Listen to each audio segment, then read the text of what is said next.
All right, 6:02 p.m. I'll call to order the April 29th meeting of the Manchester-Essex Regional School District, Essex Elementary School Building Committee, and turn the time over to our Rachel, can you go to the next slide? Thank you. And the next one. Yeah, so we're just going to do introductions again, and then we're going to ask to go around the room, just so we're going to be taking over the meeting minutes from now on. So we want to make sure we got people's names correct. So we're going to go around the room one time, but first, just to kind of reintroduce our team. I'm Mike Burton. I'm a partner with Doran Whittier. We're very pleased to be here as your owner's project manager, and I will be in the role of project executive here. Hi, everyone. Again, I'm Christina DeLangelo, project director with Doran Whittier. I'm happy to be here. Love this team. Love to meet the new people, and we're excited to work with you. John Albright, project manager, Doran Whittier. Jacob Greco, assistant. Go ahead, Jacob. Sorry. No, you were next, Rachel. You go. Rachel Rincon, assistant project manager. I'm excited to be working with all of you again. Yep, and so that's the folks that are in the room today, and then wonder if we could just do. Jake. Oh, I'm sorry. Jacob Greco, assistant PM with Thank you. Good catch. And then if we could just go around the room one time, just make sure we're getting the meeting minutes accurate. Lisa O'Donnell, from Essex. I was on the Memorial School Building Committee and I chair the planning board here in Essex and structurally unified trade. And I'm a non-voting person because I'm too many Essex people, so I don't count on minutes. But Everybody counts. Advice. I'm Mike Gerhardt from Essex. Teresa Whitman from Essex and School Committee. Annie Cameron, Essex. Ruth Green, selectman from Essex. Hi, John Benares from Manchester. I'm also a member of the school committee. Kim Provo, principal here at Essex. David Perrine, Essex. Gordon Brewster, Manchester. Tyler Vernon, Essex. Kim Bowman, school district. Michelle Cresta, school district. Awesome. Well, thank you very much. And why don't we get rolling? You have people on the phone. Oh, sorry. Oh, sorry, Andy. Yep, Andy Olderman, Manchester FinCom. And Tim McDonald, Manchester. Get everybody. I think Jen is on as well. Oh, Jen?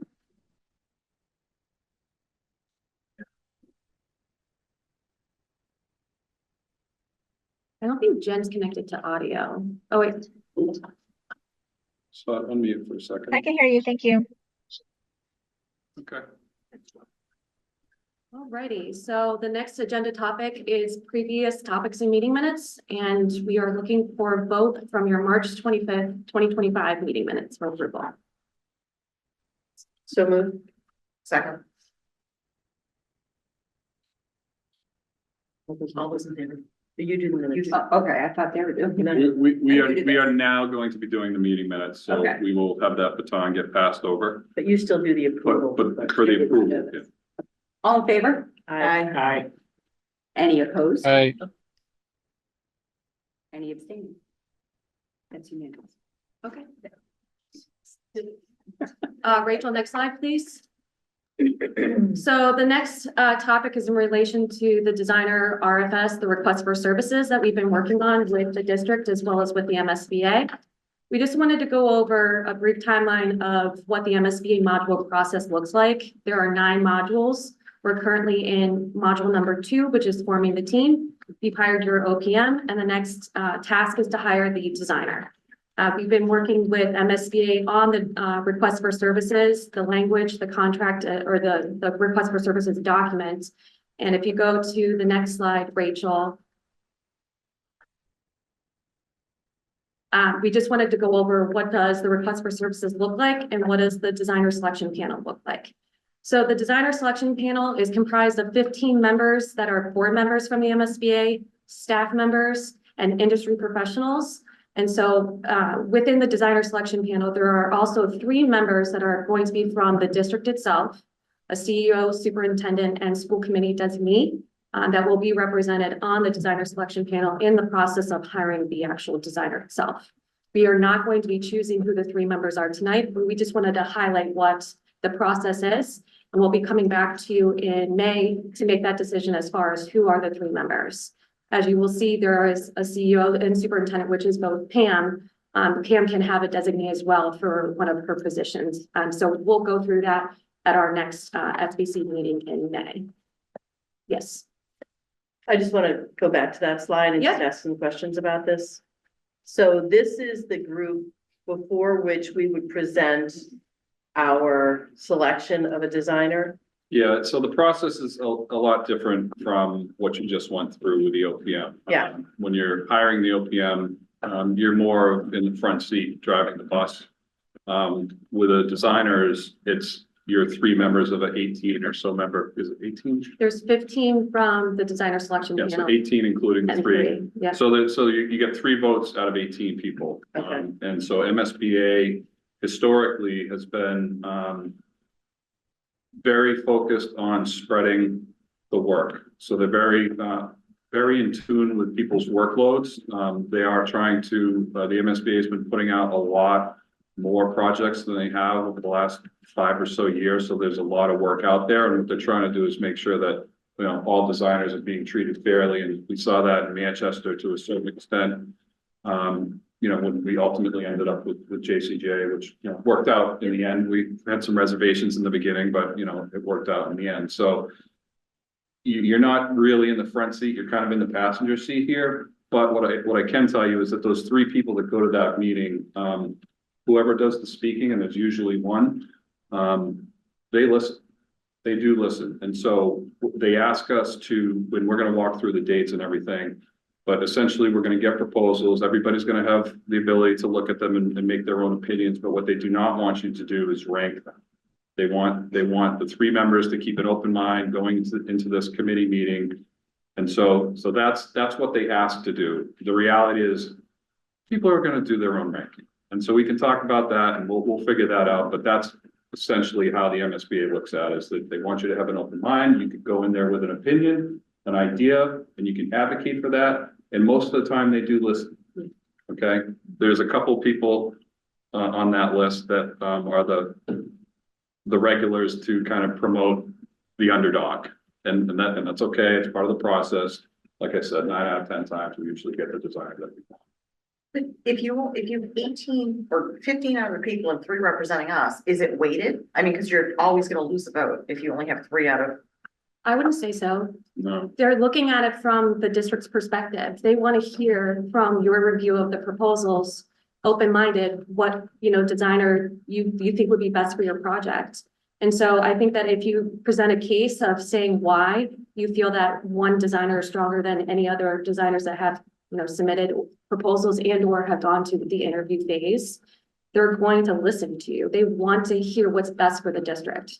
Yeah. So you usually frame that, you begin the discussion with, you know, here's what's important to us.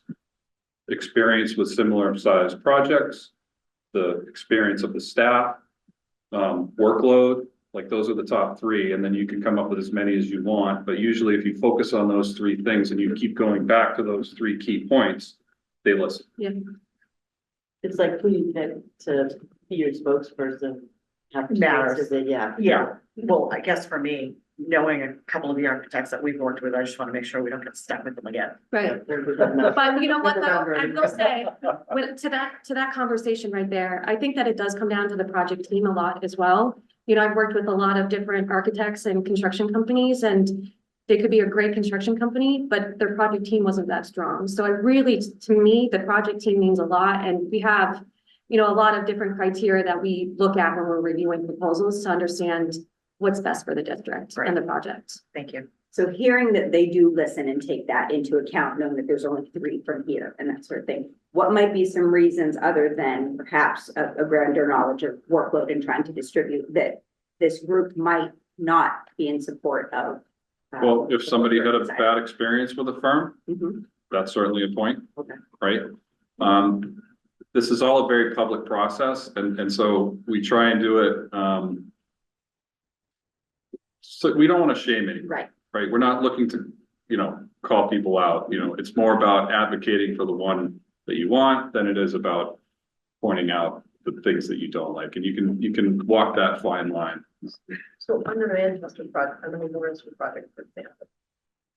they had an interest in advocating for, a newer architect who was trying to break in. And The MSB or then this? we went to this, MSBA. Okay. And they heard us and then they tried to feel us out for whether or not we would be willing as participants. And through, Dorian Whittier's coaching and just knowing what the board wanted, we were successful in making the argument that while they seem to be very interesting firm, experience with, districts similar to ours was going to be critical because of the amount of expertise that existed within these two towns and the amount of skill it was going to take to bring a two-town vote to fruition. And also phasing. Remember, we knew there was. So we were able to use some of the particulars to us and some of our characteristics to show that some firms may have better experience with like towns or regional districts than others, and that seemed to play Yeah, heavily. I think that was a little bit unusual too, because they were a newer firm kind of in the MSBA like world of designer selection. They had a lot of experience with charter schools, but not with elementary schools. They were and very boutique too, weren't they? They were. Yeah. And they pushed really hard, and I haven't seen that before, but I think Avi did a really great job with Pam and with our group on, and you, Annie, you were on that too, I believe. I think I, Oh, no, it you was were me. on it. Oh, okay. Believe me, no, it was me. You guys did a really good job of advocating for the designer JCJ versus Studio G, so that's how it ended up. That's right, that's what it was, yeah. Yeah. Yeah, they just hadn't quite cracked into the MSBA world yet, Yeah. and so they always try to Yeah. push and push. And Yeah. Hey, Mike, can I ask you a question of procedure? Having been through it before, I assume it's similar, but it's not live and correct? It's not. Not in person. So the respondents to the request for proposal will be the candidates that we all consider. Is that fair to say? And I don't know how many you expect to respond to it, but I don't know if there's anybody else. I'm very interested to see what we're gonna get. We had not that many proposals from Manchester. So, you know, one thing that we've started doing is, I had a conversation with Brad, who's the partner on the architectural side. Those are all of his competitors. He knows all of them and their workload, quite well. Our marketing, a person in our marketing department, Stephanie, she watches every MSBA board meeting and takes like meticulous notes. We have a debrief discussion with her tomorrow. I want to know people's workload, right? And it's okay as your OPM to pick up the phone and start calling people to see if they're interested. That's okay. I'm not out for public advertisement yet. It's not a violation of anything, but we want to drum up interest, right? We want as many proposals as we can have. And so, you know, we've had a rare case where we only had two. Yeah. You know, most. And when that happens, they'll make you re-advertise. Typically, they want to see 3 or more proposals received. Yeah. So hopefully we're not in that position. But as Mike said, we've been working with many architects in the field, MSBA project, and, you know, architects, and hopefully we can get a good number of proposals. Is there a weeding out process, for lack of a better word, of all the candidates that Yep. respond? Yep. Well, so. Before. No. So, No. so Yeah. while the camera's on, I'm gonna say, no, you cannot do that. Yeah. Okay, so they want you going in with an open mind, but I do think it's okay as a committee. If we have 6 and there's a top 3, that's okay to discuss, right? They don't want formal rankings, they don't want sheets. Discussion, I believe, is okay, right? And so we're gonna go through the dates at the end of this, but once we get the proposals, we're gonna distribute them to everybody here. We're gonna meet probably 3 weeks after that, so everybody will have time to look at them. We'll meet on, I think it's like July 22nd or something. We'll go through all the dates, but everybody will have time to look at them. And then we'll come to that meeting and everybody can just say what they thought about their initial read of the proposals. And so usually I like going in there with the top 3. So this is all in advance of this happening, where they get to say what they want to say. All of what you just said happened before this. After you get the proposals and before you go before the And before you go BSBA. about it. Yeah. Okay, Correct. good. Why don't we go to the next slide, Rachel, so that way, I'm sorry, you had your hand up. Yeah, I like in reference to workloads, is that concurrent projects that are going on with MSBA or just as a firm, what they have going on? So Carl Brown, will begin that discussion, summarizing how many MSBA projects that particular firm has. He will describe if they're in design or CA, construction administration.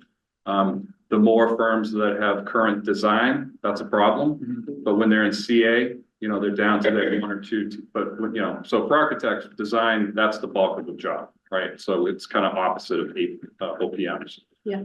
So Carl Brown will start the discussion with that. He will indicate how many MSBA projects every architect is supposed to tell what non-MSBA work they have, and usually they do. But you know, there's no way for them to really Right. verify The that. MSBA stuff's clear cut, Correct. Right. but the other stuff, there's a lot of gray area there. And that's where I've seen people try and blur the lines a little bit. Rachel, can you go to the schedule slide, please? So this is the designer request for services schedule that we've been reviewing with MSBA. And as I said, we have to go to the designer selection panel and they have a process. So we've already submitted our contract to MSBA for us as the OPM. That's when we can start then confirming and reviewing the request for services with them. It's a prescribed document that they provide us that we can minimally change. It's basically dates, walkthroughs, etc. They don't really like us touching it. And so I sent it back over to them.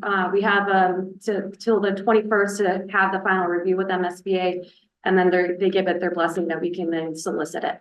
So we'll be submitting our advertisement to the Central Register on May 29th. And then the advertisement, including the Central Register, the local ad in the newspaper, as well as combis, will go live on June 4th. And then from there, their proposals are due on July 2nd. We then have till July 10th to send the applications to the MSBA. And then the first designer selection panel meeting that we will be going to is on July 29th. So that means that they've had time to review all the proposals. They've had time to give their notes to their colleagues. And that is the time that basically they open up the designer selection panel meeting where they talk about the proposals received and they talk about who that they think are, you know, what was their pros and cons of the proposals. Say, for instance, you received 4 or 5 proposals. They might say, you know, 3 of them were very strong. 2 of them maybe weren't as strong as the other 3. We would recommend that we're going to move forward with an interview of the 3 top firms. I'm just saying that the hypothetical situation there. I also said before, if we only receive 2 proposals, they might make us go back out for another request for services and solicit for the services as well. So there's kind of some, we don't know, but hopefully we do get 3 or more proposals. And then from there, we can determine what's the first designer selection panel meeting going to be like. Hopefully, if we do get 3 or more, likely they'll go into interview with the top 3 or 4 preferred firms. And so then the interviews will be conducted on August 12th. So that's when the designer presents a presentation. They go through the project itself, and then they go through the designer selection panel person by person, giving their thoughts and anything that they want to comment on. And then you go through, then the owner has the chance to be able to say what their opinion was, and then you go through a ranking system. And so the owner has 3 people that get to rank out of the total 18. And knowing that August is always a tough time to schedule multiple people, whoever those 3 names are that are going to go to that, hopefully you're not on vacation on the 12th. And all of these meetings are held remote. They don't do anything in person anymore at MSBA. So that's helpful. They use Zoom for everything. And that's been that way since COVID, actually. Yeah. And I'm sorry for being dense, but I thought the last time that we interviewed them, we presented the 3 that we liked and we chose from there. But this sounds like everything's going through MSBA and happens in front of them. Yeah, they want them all. So if we get 7 books, we submit 7 books. When does this committee get to review that stuff and make a recommendation? So what happens on July 2nd is that the moment I get the proposals, we send the electronic copy to everyone on the school building committee. And you have the opportunity to look at all the proposals, and you'll have a couple weeks to be able to provide us with your comments and anything that you want to tell specifically the 3 members that are going to be going before the designer selection panel. Because ultimately we want all of you to be on the same page as far as your top 2, 3 firms, whatever it may be, based off of the number of proposals that we receive. So we're looking to come back in July after you've had time to review them before the designer selection panel meeting and tell us, pros or, top runners, if you will, based off of your review. Yeah, we got a slide at the end that has potential future SBC dates. We just assume on a monthly cycle, we think there may be room to either move or eliminate a few, but that, Yeah. I don't know if you can go to it quick or just tell me, Rachel, what's the date for July SBC? Was it 7/22? Andy, I went through the same thing you did, like, but we didn't. We didn't? It was all the, Huh? we saw a lot of OPMs. I think we saw four first time around, but we didn't do the groups. I thought we had a winnowing group. No. No, that, They don't allow that. So many groups. Did we do it with Yeah, we the contractors? We probably did do it with contractors. If like we had like a joint venture or something like that where we didn't pre-qualify them, that could have been the case.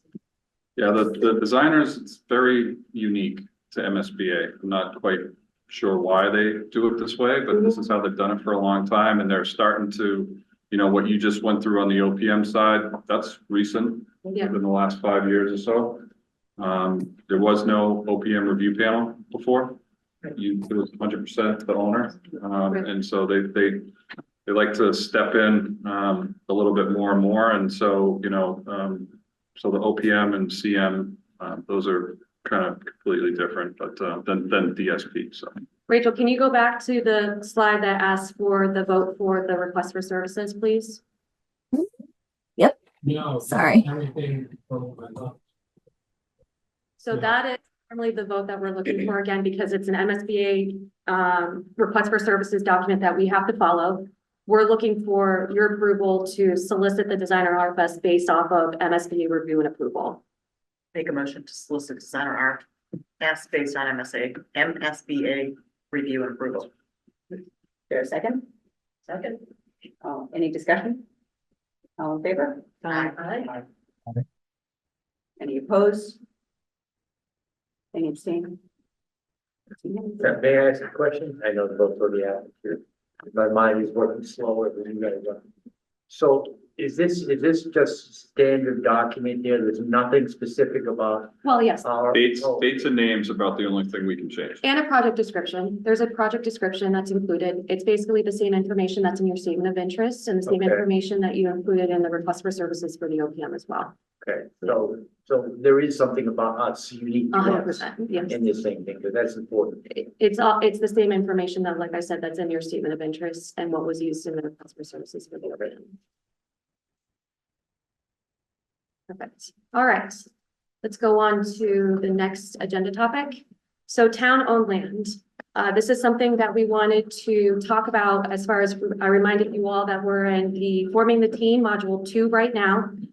So we don't have the designer on board. We will have them on in August. We'll be having our first kickoff meeting with them on, I believe, August 26. Yeah. And so I just wanted to kind of go over town-owned land and what that process is going to look like for us during the feasibility phase. So with the MSBA process, we are required to identify all sites for consideration during feasibility. And that particularly is during the preliminary design program phase, which is the beginning of module 3 feasibility. At our next meeting, I will go through what the PDP process looks like. It involves developing the educational program. It involves your space summary, understanding what the spaces are within the existing program right now and what that needs to become in the future, as well as evaluating the existing conditions of the building, as well as understanding the site itself and any other potential sites. So again, that's all going to happen during the PDP phase, the preliminary design program phase. That happens right after the designer comes on board. So once the designer is on board, we will review multiple sites with consultants, meaning the designer's consultants and the SBC. We've already started initial discussions with the Essex Town Administrator regarding town-owned land. And we understand that there are some properties that have been identified and were included also in the PDP report, but we will need to further review that information. So just wanted to start the discussion tonight, knowing that there are discussions out there about other town-owned lands, possibly for site considerations for the project. we know about it. We understand that we're gonna have to continue studying it.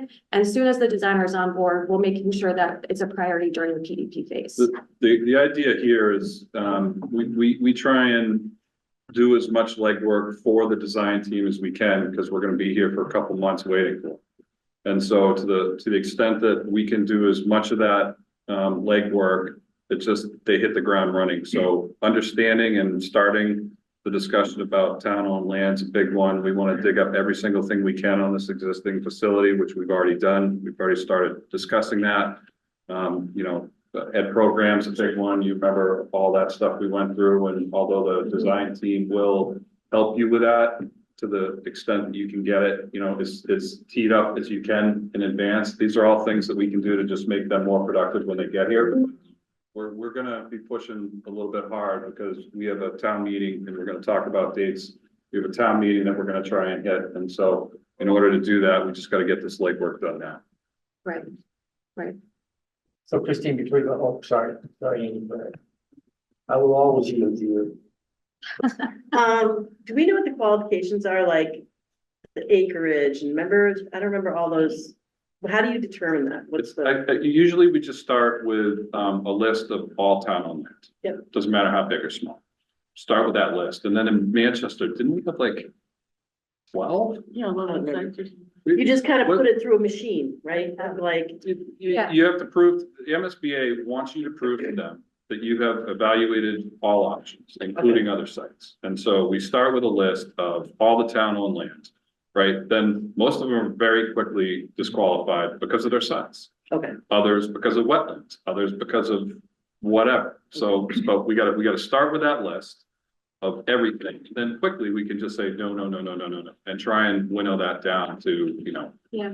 is there one, is there two? We don't know, but it all starts with that list. And it comes down to your enrollment too, because as I was saying, there's the space summary, which you have to put in the number of students, any special education programs, anything having to do with pre-K or other programs that maybe we're just not aware about.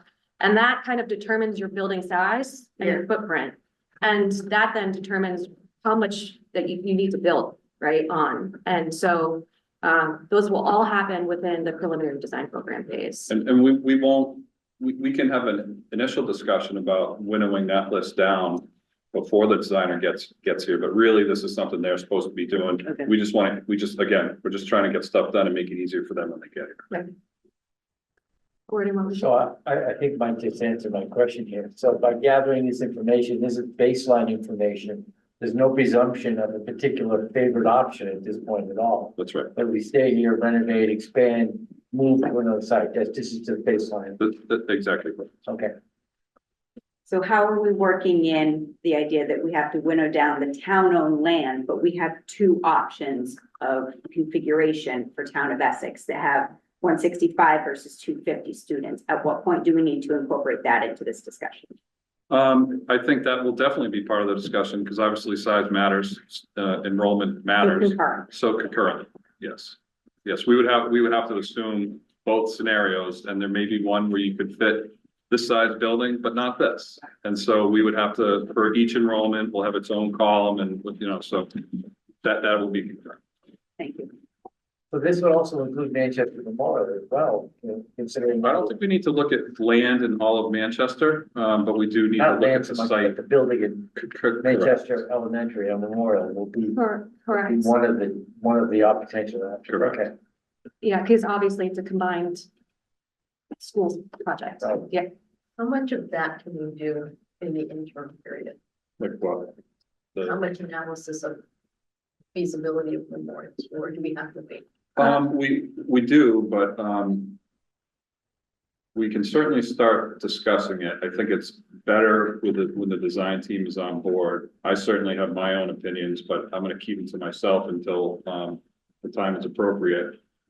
So I would say I'd better to wait for the design team to get here, because Well, that and before we were hired, I was reaching out to JCJ, just asking them questions about, during the feasibility study, you are supposed to provide a building that can show how you can grow if you need to expand, if you need to. And I couldn't find anything as far as the memorial project. As you know, that was it is a very difficult site. It's on a floodplain. We went through significant ground improvements in order to support the foundations of that building. Concom, all the different setbacks that are involved. We went through a lot with Conservation Commission regarding our order of conditions. And so stormwater management that's on site, there's a lot. My understanding, if I recall, is that you have to build up, you can't build out. But I need to dig deeper into that information to find that out. And I'm happy to continue understanding and, looking into that before the design is on board. I'm not sure why we didn't do it or why I can't find it from the feasibility study phase, but they require us to show how you can expand, right? Christine, Kyle just asked me a question. Did we build the foundations to support a third floor thing? I don't recall, to be honest. If you, I guess the point is, there's a lot of institute, Andy's there, and yeah, we're here from that last exercise. yeah. We could like probe ourselves. Yeah, figure out exactly. what the actual design criteria was. Yeah, so we first went back to the PDP submission and, it's not clearly noted like it normally is. And so, we have started doing some digging. From memory, I do not recall oversizing ground improvements, footings, structural steel, any of that. So that may quickly eliminate that option, but either way, it is an option that's on the board. Yeah, so I think if the structural engineer is brought on board, for instance, Exactly, they would be able to evaluate to see whether it was designed for an additional. exactly. So if that's the case, if there's intended to be, or there should be somewhere, something that shows that, and we know that it wasn't over-designed for it, and we learned that. That's definitely something that's going to come up in community discussions, and so I want to be able to make sure that we have whatever documentation there is that solidly says, this is not an option because here's why these decisions were made and were not done in that way. Yep, understand. Thanks. All right, we'll follow up with JCJ and get something formal. And does that go into the RFS that there's this kind of menu of options that we need to explore as part of their Yes. preliminary phase? Yeah, I All the things you can change in the RFS besides dates and names. In the project description, Description will have the. yeah, it shows the 3 different enrollments that are required to be studied by the MSDM. Correct. And when during the feasibility study, do things like geotechnical, environmental concerns, wetlands come into the process? Is it fairly early? Do they engage in geotech during that once they start to winnow down sites, or does that take some time to get to?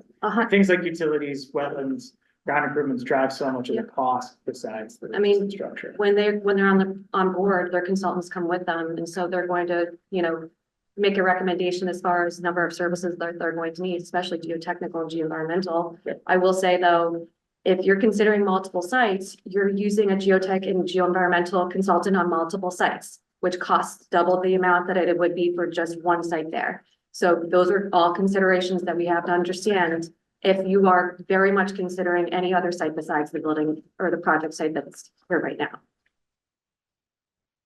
Well, that's what I'm like winnowing down process, right? Like you winnow, come down to like, all right, this is the most obvious solution. Attack it from a geoenvironmental side and then validate your. It comes down to the soils. You don't know what's in the soils. We have no idea. Like if there's a site maybe that looks great and you don't know what it was before, there are so many considerations when it comes into geotech and geoenvironmental. Right, but to Mike's point, we don't have much time, right? So we're gonna have to move very quickly through a process of winnowing, deciding what to go after, and then and going. And so we can do that informally. We can have these discussions as a group, but to prove it to MSBA, you got to do the legwork, the paperwork, and just do it in the way that they're accustomed to seeing it.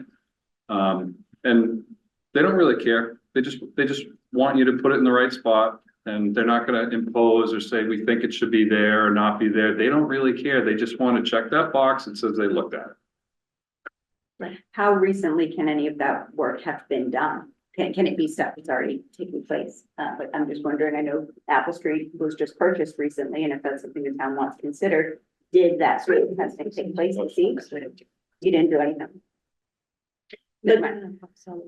But to your point, you don't necessarily have to, not everything is equal all the entire time. You're not moving every car forward. You're knocking cars out. Cause you don't wanna go and drill holes on 5 different sites. Yeah, Right. right. It's too expensive, so you need to get it down to either an obvious choice Yeah, or okay. a couple of choices and then go after the geo environment or the banking field stuff. Perfect, yeah. That would be what I would think. Yep, that's right. But somewhat really quick, I'm keep searching for it, but we had a very simple grid.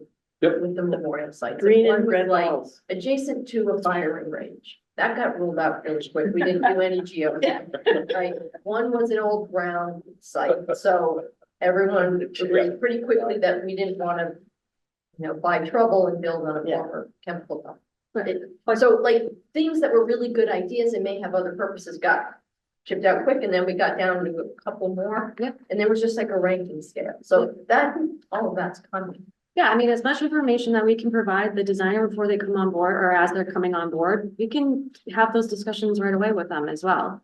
I think that it's a topic that everyone wants to talk about, and so we can prepare as much information as we can for when they are on board and make sure that we have those discussions right away, so.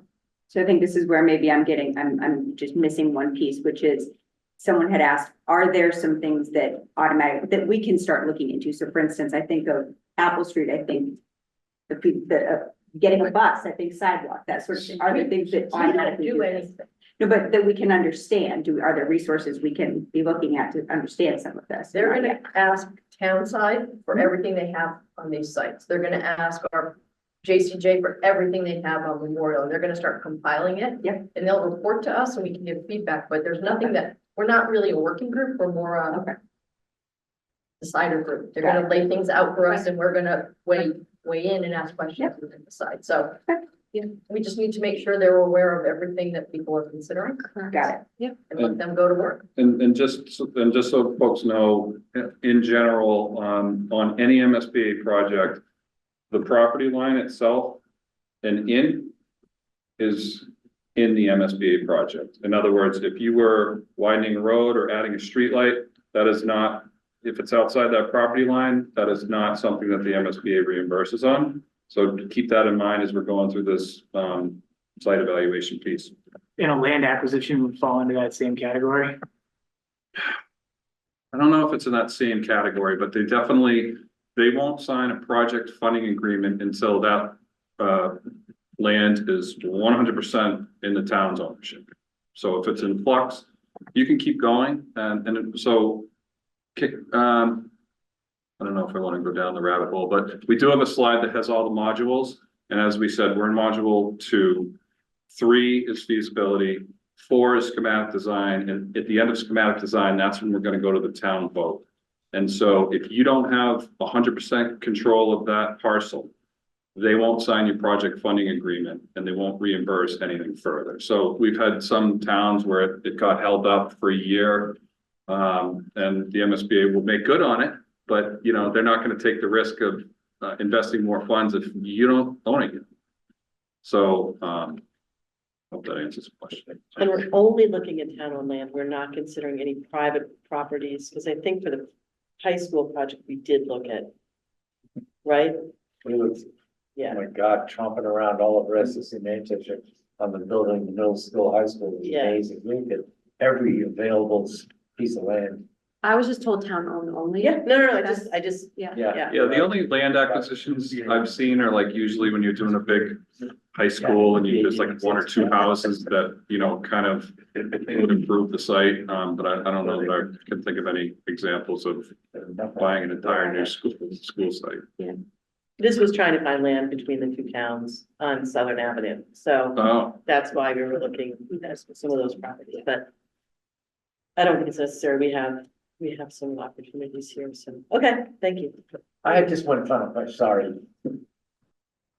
Will the designer establish a program about size and massing and square footage and such at the outset of this? yeah. As an example for searching for available? Yeah, I mean, we can run, we did run one when we were preparing for this. On the MSBA website, there's a space summary template. Okay, and so you go into, I think it's in the building with us, and then guides, forms, whatever. So there's a template that you click elementary schools and you put in the student info and that spits out a square footage. It's all programmed, that's kind of their baseline, and so that's what we always do, you know, if it's 350 students, we're gonna put 350 in, and we're gonna, oh, it's an 80,000 square foot building. Like, it's that easy, so I don't know if I know we did it, we can certainly present that and show it to you No, guys. it's not- no, it's it. we're gonna need something to evaluate Sure. prospective sites. We need 12.5 acres to put in everything. Right, so we would say, yeah, we're assuming it's, you know, this square footage, and we'd have to have a discussion about parking and this and that, but yeah, we get you the ballpark. Okay. Besides the space summary though, it's the educational program that just like drives the spaces as well. So your general classrooms can be an X amount of square footage according to MSBA, but some people build a little bit less than that, or maybe a little bit more. And so anything built more than that is ineligible. But all of those parameters, square footages that are based off of the educational program drive the space of the building, the size of the building. Yeah. So that's what determines your overall square footage. Yeah, so that space summary template that I spoke about, that wouldn't include pre-K. Like, we would have to add that if we were gonna add pre-K. Okay, so we'll establish whatever that program is when we actually look and evaluate sites, we'll know kind of what Yep. that building would be. Yep. Okay. Yep. Just one little tiny question. I know I think the switch is considering a model school, something, What's that? a model school, is that what it's called? It's like, Is that still around? Who's considering that? is it Are they Ipswich? still using No. that schools? Got Sorry. this report over the page. Okay, sorry. There's a citizen's petition going to town meeting that they considered the model school option as part of MSB. Yeah. And I did the same thing you did, but they still doing that, and I thought there were all kinds of conditions. So it's just a community member would like them to consider model schools if it's viable. And model schools is like a cookie cutter, already done. And does that make a difference when you're looking at designers? Like, if you know you're gonna go that route, when would you need to know that? And I guess I know that may be a silly question and not appropriate right now, so you can just tell me that. Well, I think, so I haven't done a model school. Okay, And it's an idea that the MSBA had a while ago, and it's conceptually, I agree with it. Which is, let's design a school, let's build it, let's work out the kinks, perfect the details and all of that. So conceptually it works. Codes change. Every building is different. Every site is different. So like, it's a great concept. I haven't seen it work in reality, but there are designers that are model schools. So like, if that was something that this committee was seriously looking at, then, you know, it would be helpful to find one of the designers who actually did it. I don't know anything about it, I just read Yeah. about it and I thought, oh, interesting. Building code just changed, so Yeah. I can't imagine that anybody's actually developed a university model school that can be applied to Okay. the sites. Right, like, Probably they just won't not have triple available. pane windows, they won't have the insulation. Yeah, they're just not done. Yeah. There was something too about, it has to almost be the perfect physical site Yeah. for you to be able to come in and Yeah, kind a of couple just drop acres. the free contract. Perfect. Yeah. Not to an existing building or have wetlands. Empty lot with a fence already Anything up. that's going on back here, like, yeah. Okay. Yeah. Ignore it, pretend I never heard it. Okay, All right, Rachel, the next Right. slide, please. Design already done, the massing is done, the site is done. Okay, so Rachel's gonna talk about the project website. Okay, so we have developed a dedicated website for the Essex Elementary School project. And this platform helps us keep all project details accurate and up to date. So we implement this across all of our projects, and it's one that the communities definitely find valuable. The website will serve as basically the central hub for everything related to the project, including, SBC meeting packets, recordings, FAQs, and documents. I'm going to actually pull it up right now. I'm going to try. Perfect. Can you guys see the website as well?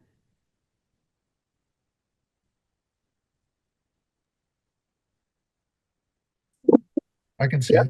Okay, thanks. So this is just, a quick little overview of it. Well, basically, this is our homepage. We'll always share our upcoming meetings along with the meeting link, so it's easy to find. We have an about page all about the project and where we are. We'll have a schedule page that has, all of our upcoming meetings or anything else that we plan to be doing going forward. We'll have an SBC meeting page where we'll have our meeting packets, and we'll also put all of our SBC recordings so everybody can refer back to that at any point in time. Monthly reports, we have existing conditions. These are photos that were shared with us that I believe you were using on your other website. So we do have those available as well. Project finances obviously will be coming soon. Community outreach, that's anything extra that we're doing. We can post a calendar here. We also have project FAQs. These are actually all the FAQs from your other website as well. So we incorporated all of these answers. We also have a project team slide here. So these are all the SBC members and then also Doran Whittier's members on the project. And then we also have a contact us page. So this is where anybody can reach out to us, ask questions, share their comments, and it'll be emailed directly to Doran Whittier, and then we will share that with the SBC. So that is a quick overview. So the site is ready to launch basically as early as tomorrow. So we'd also like to discuss a domain name. We have a couple of options down below here that are available. And yeah, so we're just hoping that maybe we can come to a conclusion on one of these tonight. Doesn't have to be one of these three. These are just three that we thought of and checked when they're available. They're available. Correct. We just have to purchase it, link it to the website, and then it can go live. Perfect sense. Top one. Fine with that. That's a little too broad, isn't it? Like Essex building project could be anything. I say we use the word First or second elementary one, one somewhere. What's that? The first or second one. Yeah, I would say the second. Second one's fine. You like the second one? Sure. Okay. Do we have to vote on it? We don't have to vote on it. No vote. It's just tell us what you guys prefer and we'll move forward. Ooh, you like number two? Number two? Yeah, number two, okay. All right, we'll go ahead and purchase it and we'll send out the link to everyone so that you guys have it. And please take a look at it. Let us know your feedback if you have any comments or changes that you want us to do. It's a live document, as Rachel was saying. We can edit it at any moment. It's very easy for us. We do it on all of our projects and people use it as a tool for all project related information. Yeah, it's an iterative process. At every time we start one, we get a lot of feedback and that's welcome. Functionality, people see things differently. So it's going to evolve over time. I'm sure it may or may not look like this by the time we get to the end. So on the slide, it does not have the lead-in MERSD. I do understand. Do we need it for availability? We updated it because Pam had mentioned, they put MERSD on everything as like a district and not just as like Essex by themselves. So that's why we added the MERSD. Was it on the Memorial website? It's just a lot. I pictured Well, trying the to. memorial website was was on our, do whatever you want. It's okay. It links We out went from through our. and put all of this, if you look at the sign, it's the Manchester Essex Regional School District. Oh, I understand that. I think it helps for clarification, or if it's the will of the group to go in a different direction. That's fine. I just was wondering if it was an availability issue. And if we put it anywhere, we'll put a hyperlink on anything so people can just click it instead of having to like type in the whole domain name, right? Yeah. So on the district website will be a direct link, like if you want to go to the project website, click here. Any flyer we do, here's a QR code. Just go ahead and scan it and you can find it that way. Or, we can link it to wherever you guys, whatever it works for you. But that way then it makes it just easy for people to click on it. That was great. Thank you, Rachel. I would say we went through a lot of pain and effort through the memorial project to ensure that it was seen as a district-wide project with inputs from both towns. So this may not be the solution to achieve that, but that's the spirit it was in. That's great. Okay. All right, Rachel. Okay, so next we have goal setting. So you may recall this slide from our interview, but it is a tool that we use successfully on the Manchester Memorial Elementary School project. So we will be sending out a brief questionnaire to all the SBC members to gather input on what you each believe is important to this project. These goals will form the foundation of our work moving forward and serving both as guidance and a reference point to ensure that we stay aligned with the community's highest priorities and making sure that we're keeping those in mind as important decisions need to be made. Then, which kind of leads us into another one that this will also be part of the link. You'll find a list of typical working groups here. So we are looking to see which ones each of you might be interested in being a part of. These working groups allow for focused discussions in smaller settings and will report back to the full SBC for review. And then I'm actually going to pull up our, so this is what it's going to look like. So you can go through here, you can select whatever ones you'd like to participate in. And then if there is, if you have an idea for another working group that has not been listed, there's an option to type in right here where it says other, and you can just give us any feedback that you would like. So we do plan to share this link with you all. It's a great way for us to get to know you. We want to know what you're interested in, what's important to you for the project itself. We find common words so that way we use that for key decisions, as Rachel was saying. And we also think that working groups work really well on a large SBC setting. A lot of people have certain topics that they want to talk about and maybe don't want to talk about other topics. And so we like to have working groups where we go through those discussions, and then then those working groups then come back to the SBC with recommendations and discussions and decisions that need to be made. So it's really important for us because it's a large SBC. There's no problem with that. There's a lot of groups in town that want us to talk to them. There's a lot of people that we're going to be communicating with.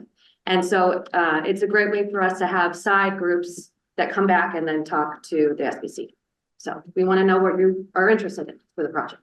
Christine, can I just say, one thing we did in the last school in Essex Elementary, we created I'll call it a design working group, which was really actually sat with the architect on numerous sessions. And with big black markers and street, and I believe Andy was on it. I'm not sure what was on. Like that was for exterior design, site planning, Interior massing, and the whole thing. I'm not sure I see it on there, but This is a small list of just some working groups. We didn't put them all on there. I could go on for pages of working groups that people want to be involved in. So put it in the other category. I completely agree with you.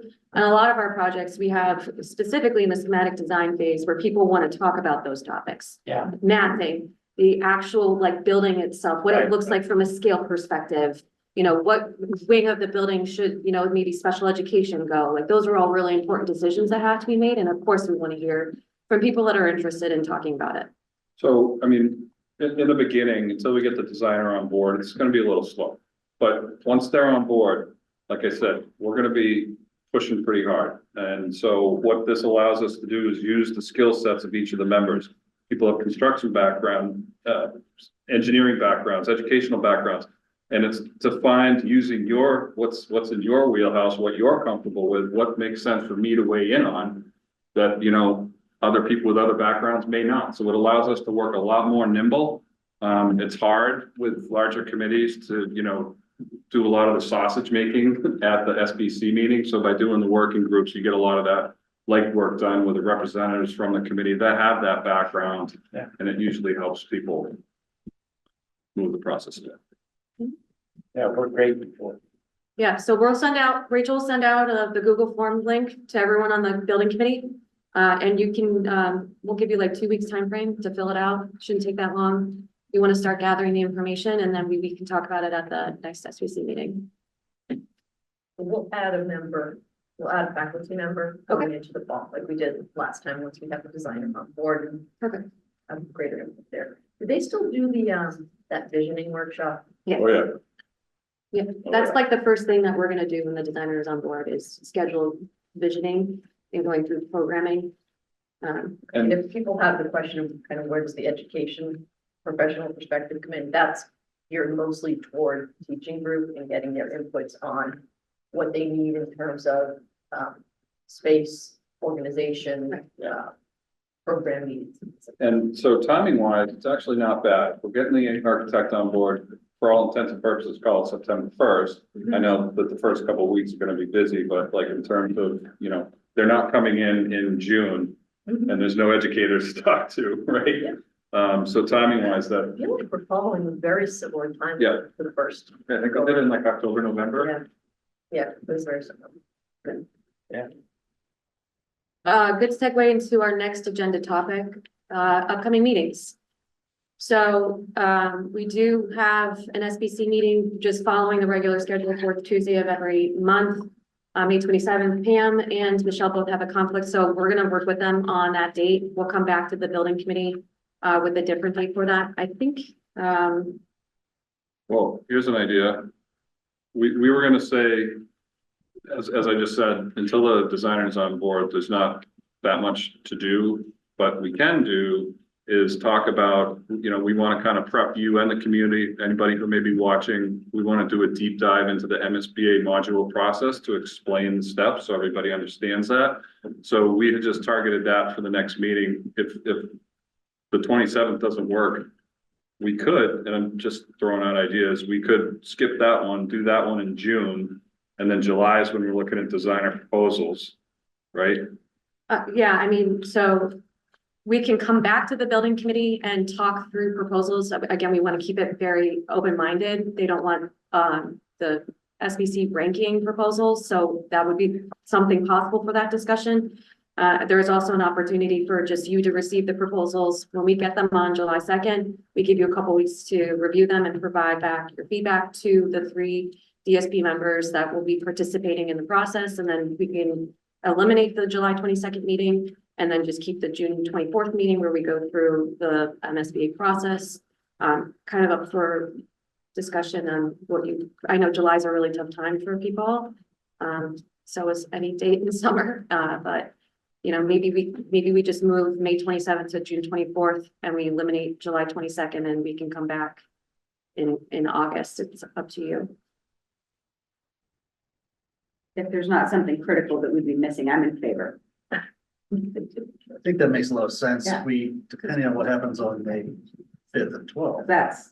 We could be very, very May busy at that yeah. moment. We could all be here for every one of you. Yeah. And of course, as we're going through the designer selection process, we can update the SBC, letting them know what happened at the first meeting and then what's gonna happen at the next meeting. So obviously we'll be communicating with the SBC as far as that process. Unless you wanna come after we send out the proposals to you. If you want us to come to an SBC meeting and have an open discussion about proposals in July, we can do that. Versus you just providing feedback directly that we can review with then the smaller. I think that would be good if people can work their schedules to do it. We can always use an online forum as a fallback if people are scattered far and wide. We'd like to have a discussion about the guard. Yeah, I think that would Yeah. be important. Okay. Yeah, So for Go, May 27th, we can just move the May 27th agenda to June 24th. And then we'll hold the July 22nd one virtual to where we can review and discuss proposals. Okay. Or hybrid if it works for people, like we can find some fans. So you were always very good about sending out Outlook, meeting things. And if we could start that up again with Rachel, was really great about that. Yeah. It well, will be Jacob. Oh, Jacob. yeah, you guys are all gonna hate Jacob pretty soon. No, I'm not gonna hate you. I like getting those, I like having that Outlook. No, and it's really important to us too. We can also create like a master calendar where it lists all the meetings and dates Yeah. and times for everything. Definitely. Yeah. So we'll make sure we get those started. Thanks. I know. Okay. All right, Rachel, next slide. Oh, this was again, just to go through the designer selection if we needed to. So this is the timeline I presented at our interview. This is based off of one scenario of the enrollment options that you need to study. This is based off of a new construction project of the K-5 scenario. So we had anticipated that the preliminary design program phase would take an estimated 6 months, the preferred schematic report at 4 months, schematic design at 6 months, and which would then lead to what's important for us is to hit that town meeting in November of 2026. Obviously, the subject is to, we don't know until the designer's on board, until we review the process with them, until we get really in that preliminary design program phase. If we're studying multiple sites, that could maybe change our schedule as well. So there's a lot of factors involved with this projected timeline. But I do think it'd be really important for us to target the town meeting in November of 2026. So this is something that we'll work with the designer as they come on board and they develop their work plan. Their work plan is going to be very important for us to mirror our schedule to reflect that, including all the MSBA deliverables that we have to go through in every single phase and module. So just wanted to remind people of a new construction scenario project timeline. It's going to be evolving. It's going to be changing. This is just typical amount of time for the preliminary design program phase, the PSR phase, and schematic design. But again, it could change. PSR. Preferred schematic report. That's Yeah. when you take all your options that you studied and then you kind of winnow them down. And then during the PSR phase project or preferred schematic report phase, you choose one. And then from there, when you have your one chosen, then you study it a lot more in schematic design. Everything is so preliminary in the first feasibility study phase. It's based off of basically assumptions when it comes to design. There's no like actual design, right? So it just keeps. It's all cost per square foot. Correct. What I can do, I can get it done tomorrow, is I'll send out a note to everybody with some links. We still have the memorial project active, so you can see all of these reports are all posted online. So you can see what it looks like at every stage of the game. Because that's where I finally found all the sites. Right. And it simplifies it because in concept, everything sounds like it's a mile wide, but actually some of it is very cursory and based on, it'll make a lot of sense. So for those who like to kind of see where we're going, and see the whole thing play out in real time. Like documents. And in the meantime, too, while we're waiting for the designer, I've already sent to Pam some examples of educational programs that we've done in other districts that are similar size and scope as far as elementary schools. That the MSB came back and gave a lot of great feedback on as far as being a really great model of educational program. So Pam's been working on that. So our goal is once the designer is on board to really be able to start working right away. It's kind of but the program should be at parity with what Memorial has, right? So like how, I mean, how much we read for the web, we have a elementary school program. Right. Posted on the web. Yeah. It's probably needs some updating. I mean, we tweak it, but Yeah. it's in an older format. Yeah. Probably a few years old, so we'll take a look at the new format and bring it up to speed. But yes, it's shouldn't be recreating the Same. wheel. Yeah. Great. All right, Rachel, next slide, please. And any other topics anyone wants to talk about? just one thing had come to mind when you were talking about purchasing the land. So basically, if the group decided if we purchase land, we would have to have signed, sealed, delivered, and complete control of it by the time we went to the ballot. In November 26th. I mean, you could approve your project, but they're not going to let you sign your project funding agreement or your project scope and budget with them, which is where they reimburse it. Yeah. So following that train of thought, in our conversations with MSBA about the scope of feasibility, they essentially said that is also true should we pursue Memorial School, that we would have to have an amended, signed, sealed, and delivered regional agreement allowing us to do so. That's a big deal. If by that point in time. Yeah. So we need to move. Why? Because we don't, as the district, we don't have the authority to put Essex students at Memorial School. Oh, but an amendment. So would we have to change the regional agreement first and then To be, for them to approve it. They won't, just like if you don't own the land, they won't approve a concept, a proposal that we can't technically deliver. And everything is very technical with MSBA, so the regional agreement would have to be updated and approved prior to that. So that would have to go. If we're shooting for fall 26, we would need that on the spring next year's time. So It's feasible. yeah, but you don't get an extension of your 270 days or whatever no one's like, go ahead and take your time, whenever you get that done. We don't get any extra time for that. We have to still have to work within the time. We can't vote on something that the district can't do. Yeah, but I'm just saying, like, the MSBA is not gonna extend our timeline or give us a pass. Okay, I What don't isn't know. the timeline, our timeline? I mean, I know it doesn't go on forever, but like, No, I think we it's, get to the PSR and the PSR says we should expand Memorial, then we gotta go get the town votes to amend the district agreement before we go to the. yes, I get it. I just don't know if the MSBA is like, Like, how big's the window? listen, go do what you gotta do and get back to us. I don't think that's how Your it works. feasibility study agreement is 913 days. Yeah, So that's the time that you literally start hiring anyone until the time that you submit your preferred, like, schematic design. And so that's the days that you have. I mean, I've seen some circumstances where maybe like the feasibility study phase, like schematic design went longer and it went beyond the 913 days.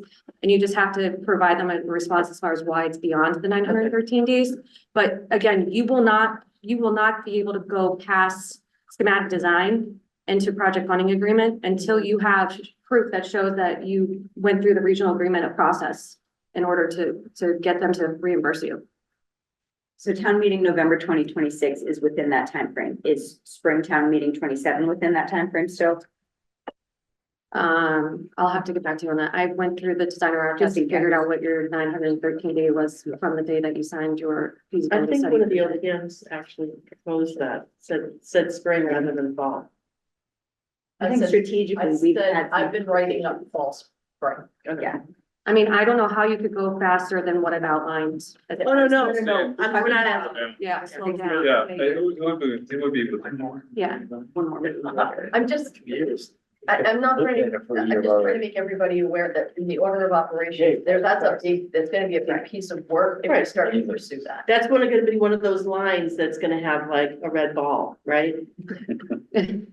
Right, because we have that matrix of like all of those different factors we had to consider. Red, green, yellow, yeah, Yeah. that's what we use. Yeah. Like the stoplight method, yeah.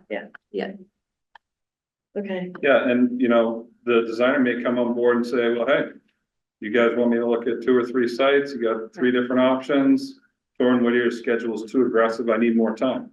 Right. Right, so our timeline is based off of, we looked at 6 or 7 other similar size elementary school projects on both sides of the farm. Mhm. Averaged up all of them, and we picked very close enrollment, so like, we think it's a very educated guess, and that's what I would be driving for, but they may come in here and say, we need more time, and we'll have to have that discussion with them.